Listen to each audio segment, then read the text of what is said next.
Miss Millennial Philippines 2017 is brought to you by Compico Blanca. Yan ang creamy-licious. Le Mineral. Taste the freshness of mountain mineral water. Potency. The beauty of immunity. Dell Forever Fabric Softener. Love the fragrance and softness forever. Zonrox Color Safe with Oxygen Bleach. Better than detergent alone. And McDonald's. Annie Uson. Limgas ng Pangasinan is Miss Millennial Pangasinan.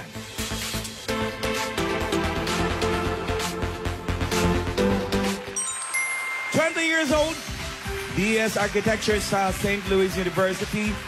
Limgas na Pangasinan. Ano ka ibig sabihin ng tanong? Millennial Pangasinan, Annie Uson.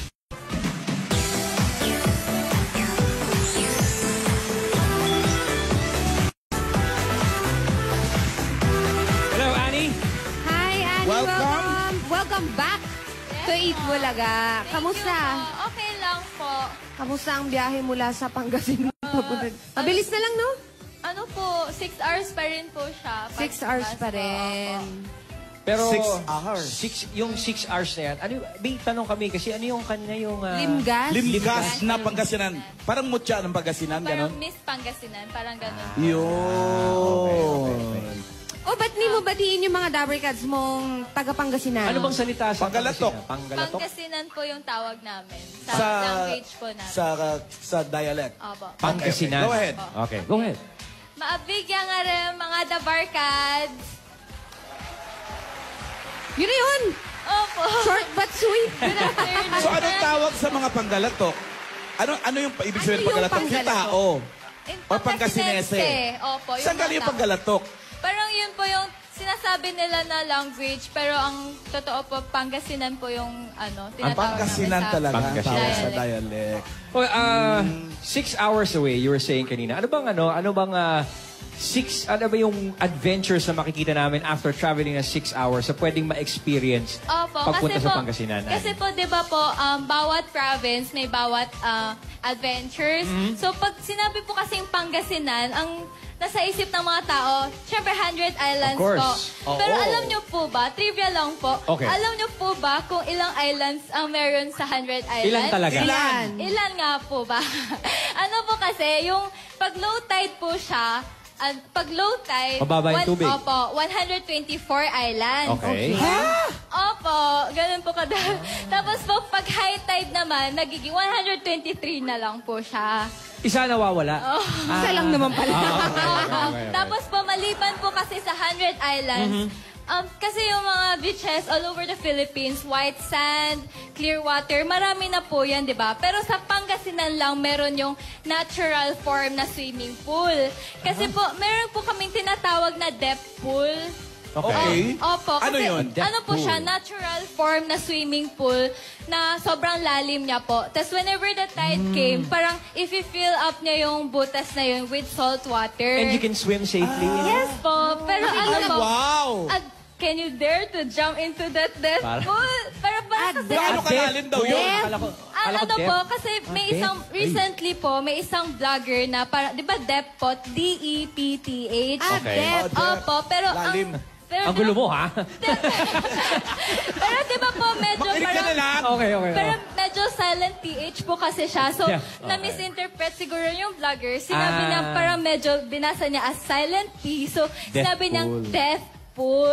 Yung vlogger ang magulo. Kung sino ka man, mali-mali yung impormasyon. Makikita ba natin yun sa VTR mamaya? Ay, hindi ko po na-visit kasi sobrang damit po talaga ng wonders ng Sa Pangasinan. bagay. Hindi ko po siya napakita sa VTR. Pero marami po akong ipapakita sa inyo sa VTR later po. Katulad nga ng sabi ni Miss Millennial Pangasinan, Pangasinan has a lot more to offer. Opo. Annie, pasyal mo naman kami. Opo. So, mga Dabarkads, syempre po, hindi ko po mapapakita sa inyo lahat, pero ito po yung sneak peek ng some of the tourist spots ng Pangasinan. 100 islands, 100 flavor. Let's all watch this. Hi, I'm Annie Yuson, Miss Millennial of Pangasinan. Join me for the best day ever of your life here in my Pangasinan.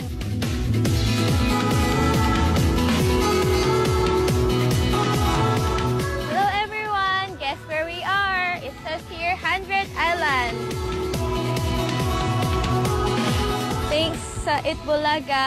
Because of Itbulaga, nakapunta ako dito.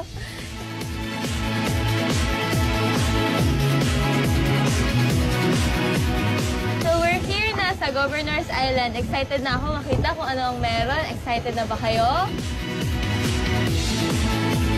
Tignan natin kasi may nakita ako small crab. Selfie tayo, crabby.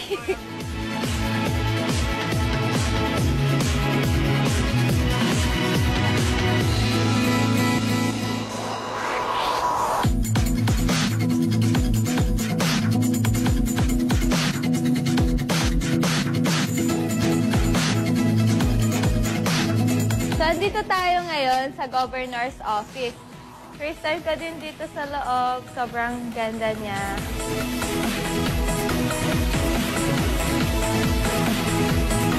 So ngayon, magta-tricycle kami going to Bagoong Factory. Tinggayin, Bagoong ang pinakamasarap sa buong Pilipinas dahil pina-ferment ito ng 6 months to 1 year. Andito tayo ngayon sa Kalasyaw. Pinakamasarap na puto sa Pangasinan. Pwede po, free taste.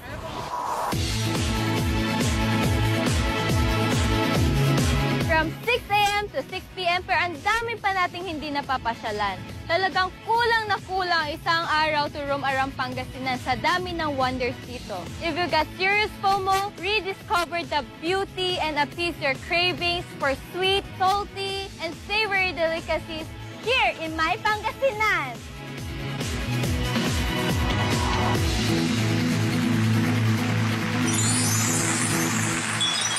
Ay, may paputo, may papatis, may papong si Miss Pangasinan. Ay, bawal mag-take na. Kunahin ko muna yung paputo, Ba't nawala yung isa? Tinira na. Uy, thank you, Annie, for taking us around. Thank you po. Curious lang ako, yung mga puto na ba yan? Opo. Iba-ibang kulay siya eh. Opo. Iba-ibang flavors ba yan? Opo, gawa po siya sa kulay iba't ibang lang? flavors. Opo. Tapos yung... May strawberry, tinira ko may masarap, may pandan. cheese. May cheese. Sarap. So hindi siya hindi siya kulay lang talaga Hindi na siya food coloring Hindi po lang. siya food coloring. Tapos yung bagoong ninyo gawa sa fish isda po. or shrimp? Isda po. Fish. Opo. Tsaka Oh, malalaman mo mamaya. Nasa bulsa mo na eh. Ay, wala Talikod. Talikod. Wala. Talikod. Yung 100 Islands, di ba, pwede mong anuhin yun, i-boat lang, palipat-lipat ka sa mga islands na yun. Opo. Kailangan po ng sakay ng Nakapag-shoot boat. na ako dun, Lan. Ang ganda talaga. Sobrang ganda. Galing. Tsaka mas developed na ngayon. Nakita ko, nakapunta kasi ako dyan, early 90s. Ngayon, mas developed na siya. Oh, ang ganda. Sobra Tsaka po. gusto ko yung dilaw na provincial capital. Galing. Governor's Office. Ganda-ganda. Mga Dabarkads, pasili pa lang yan sa mga ipinagmamalaki ng Pangasinan. At Opo. sa mga kababayan ni Annie na gustong mag-share ng magagandang lugar sa kanilang probinsya, welcome po kayong mag-comment sa Facebook page ni Annie at ng Opo. Eat Bulaga. Share lang kayo ng mga inyong mga, sa palagay nyo, source of Hindi. pride. Hindi pa napupuntahan. Correct. Thank you, Miss Millennial Pangasinan. To know more about Annie and her province, Pangasinan, follow her on her social media Ayan po sa account. inyong mga screen. Ganda mo naman Magtititig dyan. pa premyo Thank you po. naghihintay sa tatanghaling Miss Millennial Philippines. Ito. Ano yan? Miss Millennial Philippines 2017 will win ₱500,000 pesos, a condo unit from Bria Homes, and a brand new 2017 Mitsubishi Montero Sport. A special prize also goes to the Banganihan Queen. She will bring home 100,000 pesos. Not only that, a chosen project in her city or province will receive support worth 1 million pesos. We'll see who will shine the brightest here on Miss Millennial Philippines. Simula pa lang ito ng panibagong linggo ng pagtuklas ng mga natatanging yaman ng Pilipinas. Mga Dabarkads, marami pa tayong makikita dahil hindi na uubusan ng sorpresa ang ating pong napakagandang bansa. Totoo. Dito lang yan sa Miss Millennial 2017. Hatid pa rin dito sa atin ng Copico Blanca. Yan ang Creamy Delicious at ng McDonald's. Magsugod bahay na tayo, mga Dabarkads. One for all for one na.